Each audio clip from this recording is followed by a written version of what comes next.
Olá, paz para todos, sejam muito bem-vindos. Pastor Marcos Moreira, mais uma vez trazendo um resumo de sermão para vocês, cujo título é A Alegria de Jesus, baseado em Lucas 10, 21.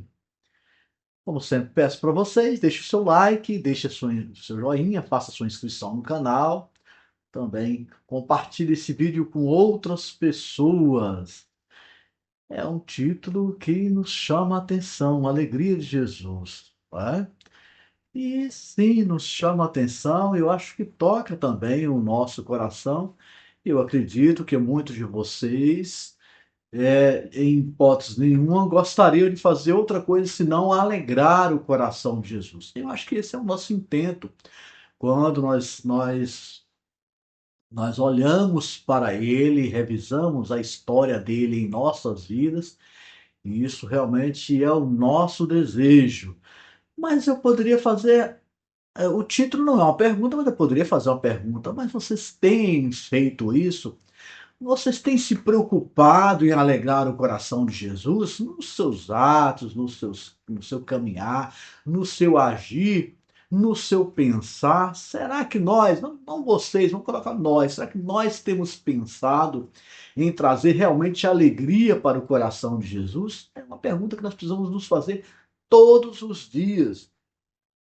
E claro, como é baseado no texto bíblico, o que me chamou a atenção quando eu li todos os quatro evangelhos do Novo Testamento, claro, já vi, né, outros textos também, mas que a gente não vê muita coisa falando assim, e Jesus sorriu. Nós vemos, e Jesus chorou, e aí Jesus estava consternado e olhava para as pessoas, tinha uma certa preocupação naquilo que ele via naquela época, né? Como a palavra de Deus estava distorcida no lábio daquelas pessoas que deveriam levar a palavra com confiança e com certeza.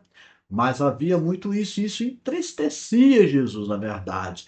Então a gente não vê muito, vê ele curando pessoas, vê ele pregando o evangelho, vê ele pregando a palavra, vê ele conversando com as pessoas, mas assim, somente nesta passagem, eu tive cuidado de olhar muito, é que você vê e depende do tipo de tradição, tradução do texto bíblico, você vê que Jesus se exultou ou se alegrou em saber aquilo que ele, aquela notícia que estava chegando para ele, que chegou no entendimento para ele, era que as pessoas que os quais estavam ao redor dele seriam tocadas, seriam atingidas pelo favor de Deus na vida deles de uma maneira muito especial. Então Jesus ele se alegrou em saber que os discípulos dele tinham tido contato com o mover e o poder de Deus na vida deles.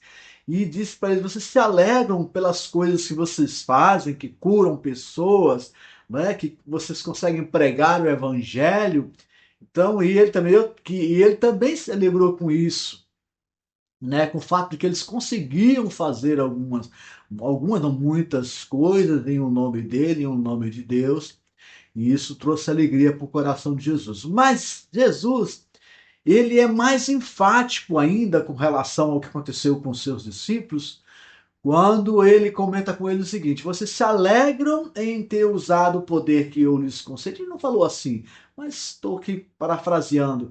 Com o poder que eu lhes concedi, vocês curaram pessoas, vocês transformaram a vida das pessoas, as pessoas foram salvas através da pregação da palavra que vocês levaram, né? E isso também me alegra, mas me alegra ainda mais, é como se diz, me alegra ainda mais, ou se alegrem ainda mais, Jesus diz isso claramente, sabendo vocês que o nome de vocês vai estar escrito no livro da vida. E isso trouxe para Jesus, sabe, uma exultação, uma alegria transbordante. E é colocado isso na palavra de Deus, como falo com vocês, a gente lê o Evangelho e fala sobre o sofrimento de Jesus quando era criança, os pais dele sofrendo, né? Maria sofrendo porque ia ter Jesus Cristo, foi anunciado, já houve uma perseguição, eles já tiveram que fugir para um canto, fugir para o outro, tiveram que sair daquela região, ir para outra região. E aí há um lapso de tempo que não comenta sobre a juventude de Jesus, depois Aí já mostra ele chegando em Jerusalém, apresentando-se, né? Apresentando-se para João Batista para ser batizado em nome do Senhor. E ele é batizado e começa o ministério dele, ele começa a pregar a palavra e vai para um lugar e vai para o outro, olha as pessoas com dificuldade, cura as pessoas, traz para eles o que é chamado evangelho, que é as novas, as boas novas, a gente fala assim, as boas novas em Cristo Jesus, e ele falava, são as boas novas, porque ele era o próprio Cristo Jesus. E também nós percebemos que toda a história que é contada no Antigo Testamento, toda a história no Antigo Testamento fala sobre a vinda de Jesus, como ele veria, o que ele faria, a forma com que ele anunciaria as boas novas, e ele viria para a salvação das pessoas. Algumas pessoas não compreenderam isso, verdade seja dita, né? Algumas pessoas achavam que Jesus ia chegar como o Messias, o Salvador, o resgatador da nação de Israel, com a espada do lado, do seu lado, e ele usaria a espada contra o povo de Roma, para libertar o povo de Israel do povo de Roma. Eles não compreenderam o tipo e o nível de libertação que Jesus queria trazer para cada um de nós. E ele falava da libertação da alma, sabe? Da libertação do espírito, da alma da gente, para que a gente siga, na realidade, as virtudes, as bondades e os caminhos que são colocados adiante de nós pelo Senhor Todo-Poderoso. Era isso, era essa libertação. E ele, como um grande general de guerra, nesse sentido, na guerra espiritual de salvar as almas e, sabe, enaltecer o espírito. E as pessoas não compreenderam isso. Elas esperavam dele que ele viesse em um cavalo branco, com a capa colorida, com espada, né, e lutasse uma guerra em favor deles. E não foi exatamente isso que aconteceu. E eles, na realidade, eles ficaram entristecidos por isso. Por isso, os fariseus, os saduceus, as pessoas que eram israelitas e que compreendiam a palavra de Deus, eles achavam que ele não era o Messias. Porque não veio do jeito que eles queriam, não veio da forma que eles queriam. E ele confrontava eles, porque eles, na realidade, não só se desvirtuaram da palavra de Deus, não só se esqueceram das profecias e do formato das profecias, ignoraram o formato das profecias, como também eles combatiam a Cristo Jesus pela forma com que ele ministrava, com a forma com que ele salvava, com a forma com que ele levava a palavra, como ele não se preocupava com certos cuidados exagerados que eles tinham inserido na própria doutrina do judaísmo, que impedia as pessoas de compreender e de se aproximar de Deus. E Jesus Cristo queria exatamente ao contrário. Ele transformou os 10 mandamentos, ou seja, ele nos trouxe 2 mandamentos que nos clareia tranquilamente o que é cumprir os 10 mandamentos, nos 2 mandamentos que ele deixou, que é amar a Deus sobre todas as coisas e amar ao próximo como a si mesmo. E os escribas e fariseus, eles tinham essa dificuldade com relação a Jesus.